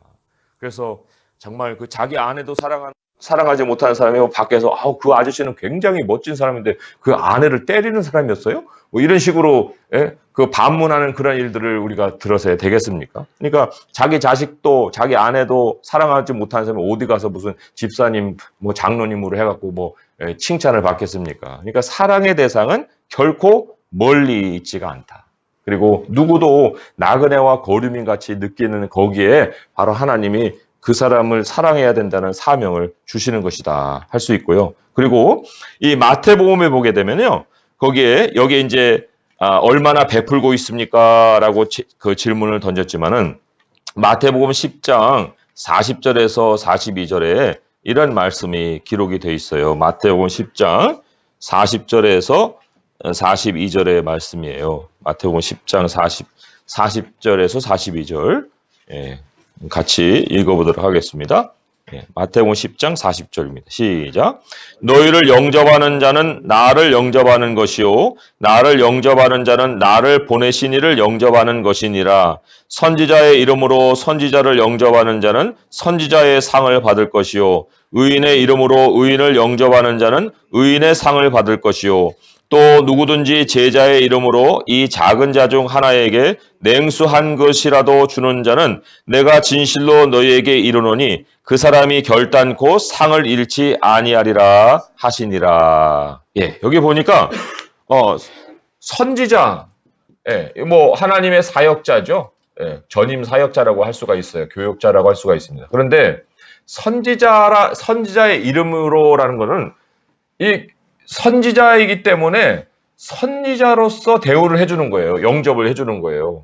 그러면 그 상이 어떠냐면은 선지자가 받아야 될 그 상이 내 상이 되는 거예요. 내가 나 선지자도 아닌데요? 너 선지자를 선지자로 대해줬잖아. 그러니까 내가 너에게 선지자의 상을 주는 거야. 모든 사람이 목사가 될 필요가 없어요. 왜요? 상급은 똑같아질 수 있는데? 근데 어떻게 해야 돼? 그 상급을 받느냐면 그 사람 그대로 대접을 해줄 때 그 상이 내게 그 상이 되는 거예요. 의인으로 영접하면 무인이고 또 작은 소자, 이 소자는 제자거든요. 이 소자에게 냉수 한 그릇 줘도 내가 그 상을 결단코 잊어버리지 않겠다. 이게 하나님의 법칙이에요. 그러니까 서로를 존중해 주는 것이 얼마만큼이나 나에게 유익이 되고 나에게 상이 되느냐 하는 것을 우리가 이 말씀을 통해서 이제 또 확인을 해볼 수가 있는 거죠. 그러니까 우리가 서로 부족한 사람들이 만난 거잖아요. 부족한 사람들이 만났기 때문에 그 부족한 사람에게서 완벽을 찾기보다는 내가 그 부족한 사람을 그 부족한 대로 대해주면 그 사람이 가지는 모든 상이 내 것으로 또한 변화가 되어서 임할 수가 있다는 것을 같이 생각을 해볼 수가 있습니다. 자, 문단을 계속 읽어볼게요. 이야기는 주님을 믿는 자들을 따뜻하게 맞이하며 사랑을 베푸시는 하나님을 연상시킵니다. 하나님을 믿으면 이방인에게 에서 가족으로 신분이 바뀝니다. 이것은 오늘날 예수님을 믿는 자에게도 똑같이 적용됩니다. 믿음을 통해 우리는 하나님을 아버지로 모시고 다른 그리스도인들을 형제자매로 받아들입니다. 하나님은 인종이나 국적으로 차별하지 않으십니다. 하나님의 가족에게는 국경이 없습니다. 이전에는 하나님의 가족과 아무 상관없던 자였으나 이제 그리스도의 제자가 된 우리는 모든 민족에게, 특히 그리스도의 사랑을 알지 못하는 모든 사람에게 그분의 사랑을 전파해야 합니다. 자, 다른 사람을 환영하지 않는 태도는 하나님과 그의 구원에 대해 어떤 인상을 남기게 될까요? 참 이게 여러 가지로 좀 깊은 생각을 하게 하는 질문이었어요. 그런데 언뜻 떠오르던 그 사람이 바리새인이었습니다. 바리새인. 자, 바리새인이 도대체 어떤 인상을 사람들에게 남겨줬을까? 그럴 때 굉장한 종교성을 남겼겠죠? 야, 굉장히 경건하다. 그런데 그러면서도 차별적인 어떤 그 의식을 그들이 갖고 있었잖아요. 저 사람은, 나는 저 사람과 같지 않다. 그러니까 경건은 보이는데 경건을 통해서 나와 저 사람은 달라. 이게 그 차별적인 이미지를 심어주는 거예요. 그러므로 인해서 뭐가 느껴지냐면 이중성이 느껴지는 거죠. 이런 것이 교회가 세상에게 줘야 되는 이미지여야 되겠냐, 그런 얘기예요. 그 종교성을 보이는 것까지는 사람들이 굉장한 어떤 인상을 받을 수 있지만, 그러나 그 경건으로 인해서 다른 사람을 차별하고 있다는 걸 느끼게 되는 순간에 저 종교는 이중적인 어떤 어떤 이중성을 가지고 있는 종교가 아닐까? 뭐 이런 생각, 차별적인 어떤 생각을 심어주겠죠. 그러니까 우리가 요한일서의 말씀 한번 찾아볼게요. 요한일서 3장에 이런 말씀이 여러 군데 기록이 되어 있어요. 요한일서 3장 10절에서 12절의 말씀에 굉장히 강한 어조로 그 기록이 되어 있는 거고요. 뭐 어조만이 아니고 그게 또 진리이기 때문에 이런 말씀을 기록하셨어요. 요한일서 3장 10절에서 12절까지 말씀 같이 한번 읽어보겠습니다. 시작. 이러므로 하나님의 자녀들과 마귀의 자녀들이 드러나나니 무릇 의를 행하지 아니하는 자나 또는 그 형제를 사랑하지 아니하는 자는 하나님께 속하지 아니하니라. 우리는 서로 사랑할지니 이는 너희가 처음부터 들은 소식이라. 가인같이 하지 말라. 그는 악한 자에게 속하여 그 아우를 죽였으니 어떤 이유로 죽였느냐? 자기의 행위는 악하고 그의 아우의 행위는 의로움이라. 그러니까 여기 아우를 죽였다는 것은 결국 환영하지 않는 태도를 얘기하는 건데, 그 환영하지 않는 태도에 굉장히 자기 중심적인 어떤 의에 대한 생각을 가지고 있지 않겠어요? 남의 의도 받아들이지도 않고, 그러니까 그런 것은 사랑이라는 것보다는 굉장히 증오심, 이런 것들을 이제 그 심어주는 행동이 되겠죠. 그러니까 이 영접하지 않는 곳에 굉장한 그 어떤 분노와 진노, 뭐 이런 것들이 그 배후에서 작동하고 있다. 그렇게도 생각을 해볼 수가 있습니다. 자, 포인트 3번은 하나님의 사랑은 부족함을 채웁니다. 네. 여기 이제 아주 아름다운 여인들의 모습이 나오는데요. 한번 또 새롭게 한번 배워보도록 하겠습니다. 본문을 같이 읽어주세요. 시작. 보아스가 옷을 먼지하여 하늘로 삼고 그에게 들어가더니 여호와께서 그에게 임신하게 하시므로 그가 아들을 낳으며 내일이 나오에게 이르되 성성하라 여호와께서 손을 내게 기름을 찾아오게 하셨다. 이 아이의 이름이 이스라엘 중에 유명하게 되기를 원하노라. 이는 내 생명의 물자시며 내 영혼의 구원자라. 너를 사랑하노라. 여호와보다 귀한 내 며느리가 나왔으나 나오미가 아기를 받아 품에 안고 그의 양자라니 그의 이름이 그에게 이름을 지었으며 나오미에게 아들이 태어났다 하여 그의 이름을 오시자 하였는데 그는 나의 아버지 이세라고 하였더라. 아멘. 보아스는 룻을 구원할 의무가 없는데도 개인적인 손해를 감수하고 그녀를 돕기로 결정합니다. 수천 년 동안 그리스도인들은 보아스의 신실함에서 예수님의 모습을 발견하며 우리를 향한 주님의 사랑을 목격해 왔습니다. 예수님은 우리의 구원자이십니다. 그가 피로 우리를 사셨습니다. 룻의 이야기는 그리스도 안에서 얻는 구원을 상기시켜 줄 뿐만 아니라 하나님이 자신의 뜻을 이루기 위해 우리 삶의 모든 영역을 어떻게 구속해 주시는지를 일깨워 줍니다. 합니다. 룻기 4장 17절에서 놀라운 진술을 발견합니다. 여인들이 보아스와 룻에게서 난 아들에게 이름을 붙여주면서 말하기를 나오미에게 아들이 태어났다라고 말한 것입니다. 매우 뜻밖입니다. 룻이나 보아스가 아닌 나오미에게 아들이 태어났다고 말했기 때문입니다. 룻의 이야기는 여기서 전기를 맞이합니다. 하나님이 나오미가 겪었던 모든 불행을 선으로 바꾸어 주셨기 때문입니다. 룻의 이야기는 사사들이 치리하던 때에, 즉 왕이 없던 시절에 시작해서 이스라엘 역사상 가장 위대한 왕 다윗으로 끝납니다. 다윗의 후손으로 예수님이 오실 것입니다. 본문에서 여인들이 보아스나 태어난 아기가 아니라 주님을 찬양하는 것에 주목하십시오. 이런 상황에서 하나님을 믿은 여인들의 믿음이 중요한 이유는 무엇일까요? 자, 이름도 소개가 되지 않는 한 무리의 여인들인데 그 여인들이 지금 아이의 이름을 지어줬어요. 이게 아주 이례적인 일입니다. 보통은 부모나 조상이 짓잖아요. 그런데 그 여인들이 아이의 이름을 지어줬는데 그 아이의 이름이라는 것은 고대에는 그 아이의 이름이 결국은 그 아이의 미래예요. 축복이죠. 이름은 결국은 그 아이의 미래에 대한 예언이라고 볼 수가 있습니다.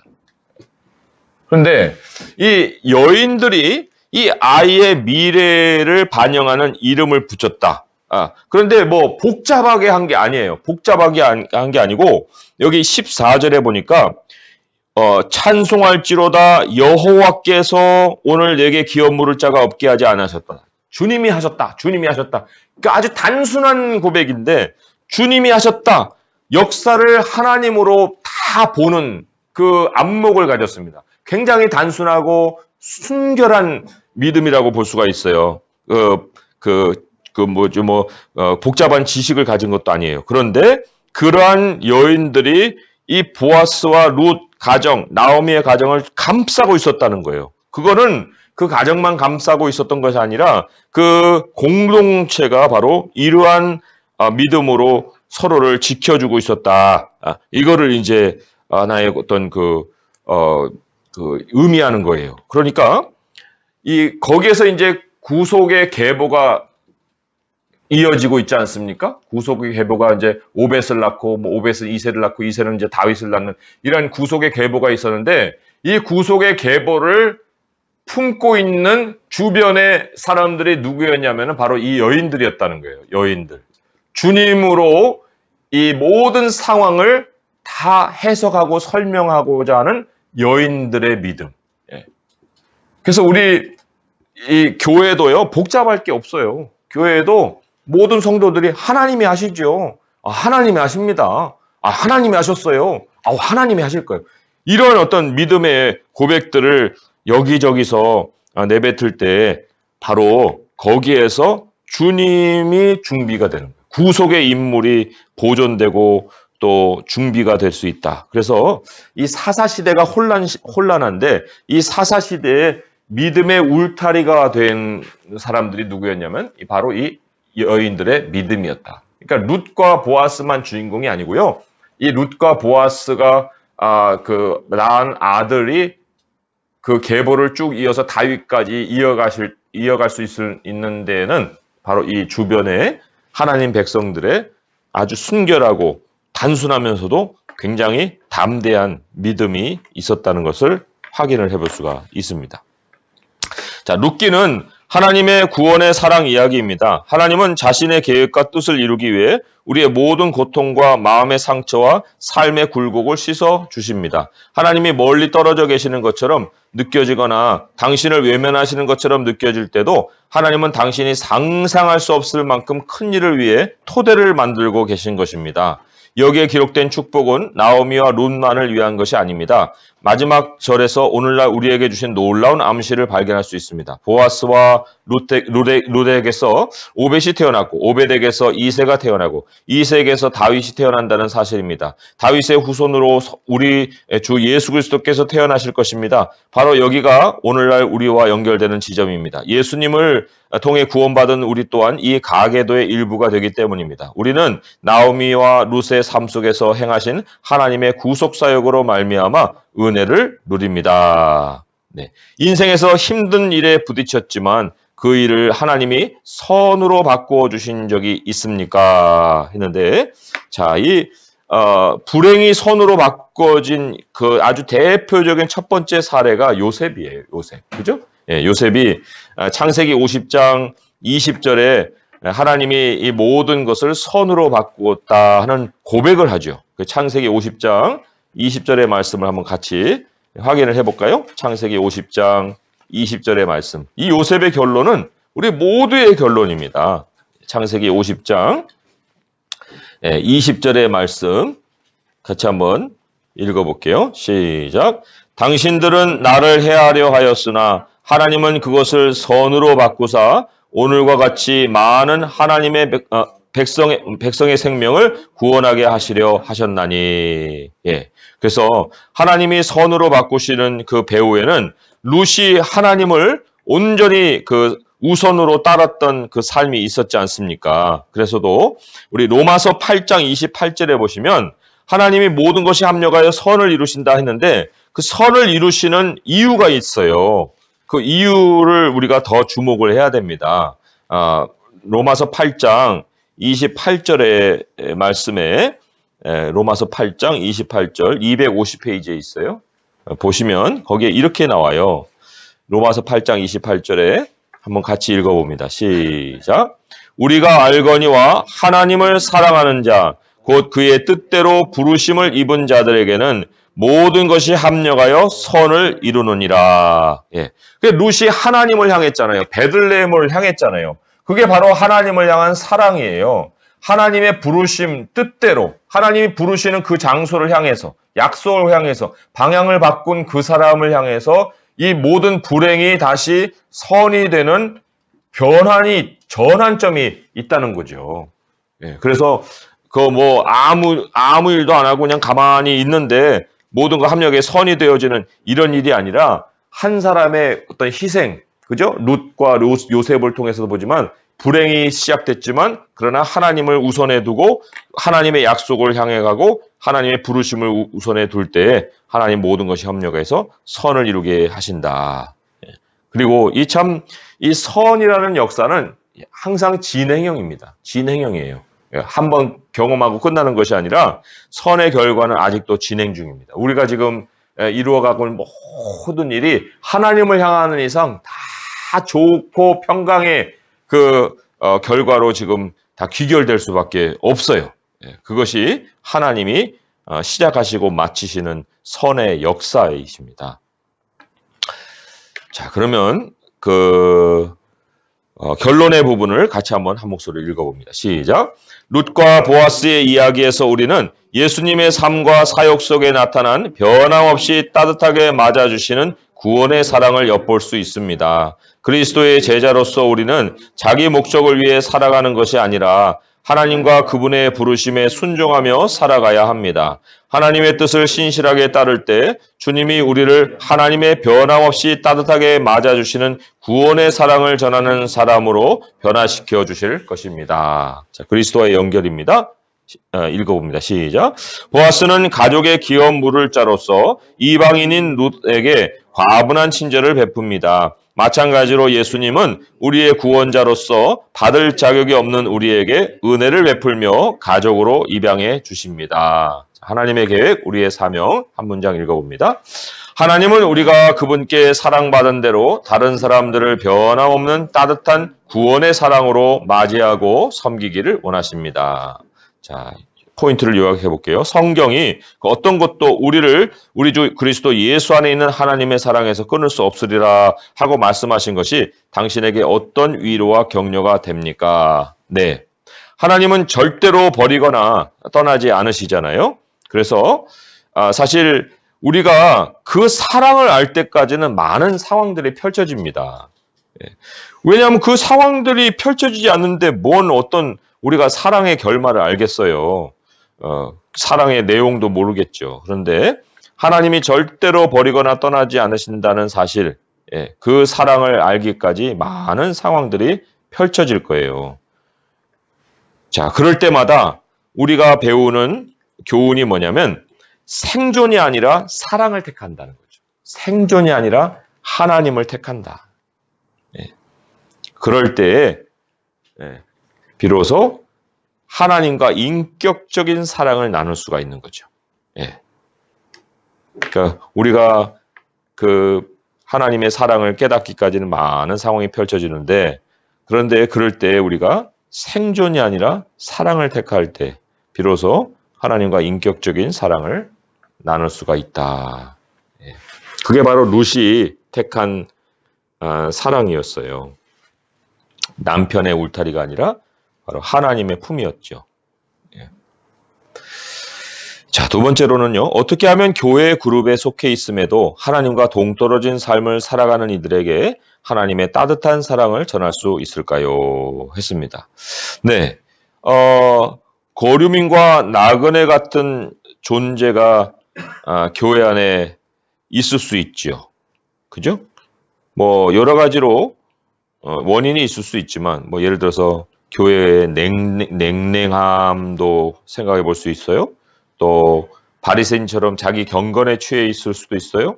아무튼 여러 가지로 동떨어진 상황들이 벌어질 수 있습니다. 거류민과 나그네 같은 존재들, 교회의 냉랭함, 또 자기 경건에 취해 있는 교회, 뭐 이런 거죠. 그런데 예상치 못한 그 환영이 그들을 변화시킵니다. 예상치 못한 환영이에요. 예상치 못한 서프라이즈죠. 서프라이즈. 그러니까 그냥 앞에 나와서 우리가 그 한복 입고 사람들 그 환영하고 이런 어떤 예식적인 것이 아니고요. 정말 예상치 못한 그 일이 그들을 변화시키는데, 그게 작은 친절이죠. 작은 친절. 제가 우리 그리스도인들이 정말 다른 어떤 사람들보다 특권을 가졌다는 것이, 외국에 가서 이제 예배를 드려야 되잖아요. 그럼 교회에 갑니다. 교회 가면요, 좀 이렇게 우리가 동양인이고 해갖고 이렇게 하기도 하지만은 예배 끝나면은 굉장히 따뜻하게 반겨줘요. 이유는 딴 게 없어요. 그리스도인이니까 그리스도인의 문화가 같은 거예요. 그래서 그들은 오랫동안 영국 문화에 살았고, 우리는 오랫동안 한국 문화에 살았고, 우리는 김치의 맛을 느끼고 그들은 치즈의 맛을 느끼지만, 그러나 교회에 가서 함께 예배드리고 나와서 서로가 정말 따뜻하게 어디서 왔어요 하고 물어보고 얘기하고 할 수 있는 거는 우리가 그리스도인이기 때문에 그런 거거든요.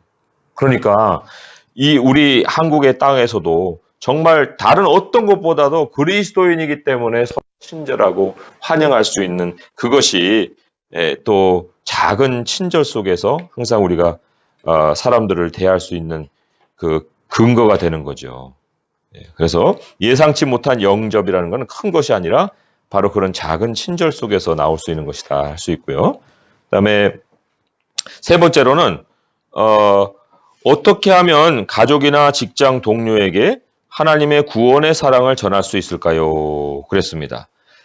이 세 번째 포인트에서는 우리 여인들에 대한 믿음을 우리가 좀 생각을 해봤어요. 여인들의 그 믿음의 품에서 구속의 계보가 준비가 됐지 않습니까? 그러니까 그 가족이나 직장 동료에게 내가 그런 어떤 작은 존재지만 그러나 큰 사랑의 품을 느껴보게 해주는 거죠. 한 개인과 개인의 어떤 인간관계, 돈 관계 이게 아니고, 내가 그 사람을 그걸 떠나서, 그거 차원을 떠나서 정말 뭔가 친절하고 또 그 사람의 어떤 마음 속에 있는 것들을 배려해주고 하는 것이 바로 이 사랑의 품을 보여주는 것이고, 그리고 사람들에게서 보상을 받지 못한다 하더라도 하나님이 그걸 보상해 주십니다. 다 보고 계시니까요. 다 보고 계세요. 하나라도 놓치지 않고 하나님이 다 상 주십니다. 거기 무한을 당할 수도 있죠. 아니 직장 갖고 일이나 잘해야지 무슨 자꾸 그 고객들한테 그렇게 해주면 안 돼. 그 손해 보는 거야. 왜 그렇게 친절하게 해? 딱 자를 때는 자르고 그럴 수도 있는 거 아닙니까? 그러든 말든 어쨌든 아무튼 내 마음에 있는 것들을 그 사람들이 느낄 수 있도록 해주는 거죠. 하나님 아버지 감사합니다. 저희들이 하나님의 약속을 떠나 어디로 가겠습니까? 주님, 우리들은 룻보다도 더 못한 그냥 이방의 땅에 살고 있었는데 우리 주님이 우리를 불러내어 주셔서 하나님의 백성 그 사는 곳으로 옮겨주셨습니다. 하나님, 주님이 우리에게 보아스가 되어 주셔서 우리를 통해서 참으로 기업도 물어주시고 또 생존도 하게 하시고 그리고 우리를 통해 믿음의 자녀들, 영혼들을 또한 만날 수 있도록 하시는 것 감사드립니다. 아버지 하나님, 우리의 사는 날에 주님이 우리를 떠나지 아니하시고 또 버리지 아니하시며 하나님을 사랑하는 자, 곧 그 뜻대로 부르심을 입은 자에게 모든 것이 합력하여 선이 되게 하신 줄 믿사오니 하나님, 선을 이루시는 주님의 역사는 현재 진행형입니다. 오늘도 주님 앞에 살아가는 저희들의 삶을 다 합력해서 선으로 이끌어 가시는 하나님의 열심히 우리를 끌어가고 있사오니 아버지여, 우리에게 오히려 빚진 것은 사랑밖에 없다 하신 것처럼 우리가 사랑의 빚진 자로 우리 주님이 우리에게 보여주신 바 헌신과 희생과 죽음의 사랑을 우리 형제들에게 보이며 남은 생을 살아갈 수 있도록 하여 주시옵소서. 오늘 남은 날에도 하나님의 사랑의 따뜻함으로 하루를 지내게 하시고 또 따뜻함을 전하는 작은 친절로 우리 주님의 사랑을 전하는 저희가 되게 하여 주옵소서. 예수님의 이름으로 감사하며 기도합니다. 아멘.